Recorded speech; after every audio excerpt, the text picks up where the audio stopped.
Welcome back to my channel, guys. It's me, Irving, with another anime review for you guys. This is going to be on the Aristocrats Otherworldly Adventures, serving gods who go too far. It's a very long name. It obviously comes from a light novel that gave you most of the premises of the light novel in the title. Anyways, before anything though, if you have not done so by now, go check out my other anime reviews. I have quite a bit of them. I do try to release at least one a week, if not one every other week. So make sure you're taking those anime reviews. I am watching as much as possible on the side, on top of the stuff that I'm reacting to, as well as stuff that I'm reading and stuff like that. So if you're looking to see what to watch next, I have a lot of anime reviews. That's how my channel started. So yeah, go check them out. Also, if you have not done so by now and watching up to this point, subscribe to my channel. Give some love by commenting on this video, liking this video. That helps tremendously. So yeah, if you are watching and you haven't subscribed, do that. Hit the bell button, that way you guys get notifications. And yeah, let's start this review. Again, long name: The Aristocrats Otherworldly Adventures, serving gods serving gods who go too far.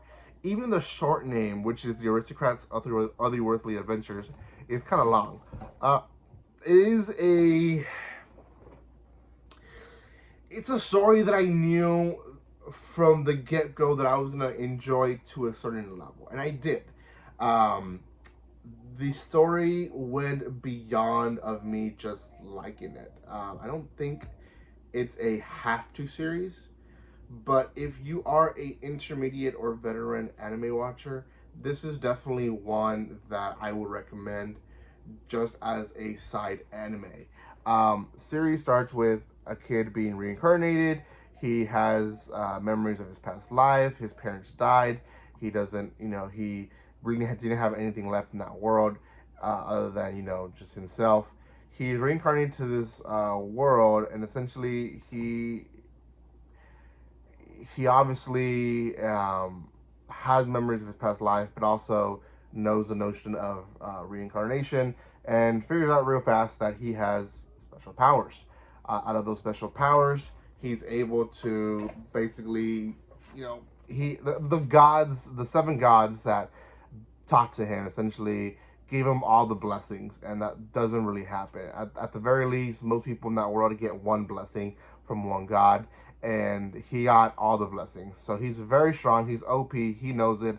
So he tries his best to hide it, but he doesn't do a good job. His parents get him with tutors. Tutors train him. He just starts doing, left and right things that he shouldn't be doing as a 12-year-old, which is, killing beasts that takes armies to kill and stuff like that. So he eventually is noticed by the king and noticed by other leaders in the kingdom, and essentially one thing leads to another. He ends up saving the princess and her friend, and they both end up being engaged to him because they find out that he's powerful, that he's OP, and that he's the better king for the future of the kingdom. Even at one point, the king's like, "You can just be king now if you want." And he's like, "No, like, we gotta do it a certain way." He really does. He wants to have a regular life as much as possible, but he does a really poor job about it. He's just an OP character. He finally finds out that his life has an actual purpose in this world, and it is not so much as other Isekai characters who just had a miserable life and was given a second chance. He actually had a further purpose in this world, and that is, I think, the thing that I like the most about the series. His parents were isekai'd into this world, together with another person who he ends up finding as the creator of the world and other worlds. And he meets him, trains under him, and finds the truth behind the world that he's in. And essentially, there was an eighth god, a god of mischief and entertainment, I believe. And he went wild. And essentially, he started killing people left and right for his enjoyment. And his parents, together with this other person, the creator, were able to seal him for a time being, but he's coming back. He also was the cause of his parents dying. His parents tried so hard, even to the last minute of their life, to return back to him, to the world that he was living in, but they couldn't. And they always had a pain and regrets for, not intentionally, but obviously forcefully abandoning their son and not knowing what was going to be of him. Well, his purpose is now this to be basically strong enough to kill this eighth god. Now, this eighth god does reincarnate in the last 2 episodes of the series, and he only reincarnates through a dragon, so he's not as powerful as he could be. But it's an epic fight. Our character's OP. He has underlings, and one of his underlings ends up being the demon king of the world. And with him, they basically have an epic fight in the last episode. Um, like I said, not a bad series. A lot of good things. The whole twist of him having an actual purpose was the one thing that I really enjoyed about the series. It could have been more of a mess series, to be honest, if it wasn't for that. There's so many OP characters when it comes to Isekais, but this one, it was a good touch. Because of it, I'm gonna give it a 6.5 out of 10.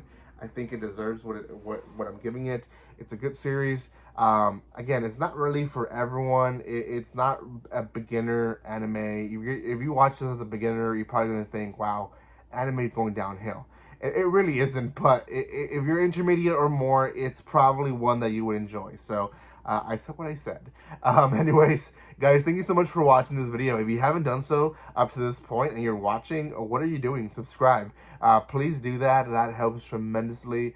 Thank you again for your love and support. If you haven't done so, check out my social media in the description below as well. And guys, I will see you guys next time. Like always, don't be strangers. See you guys.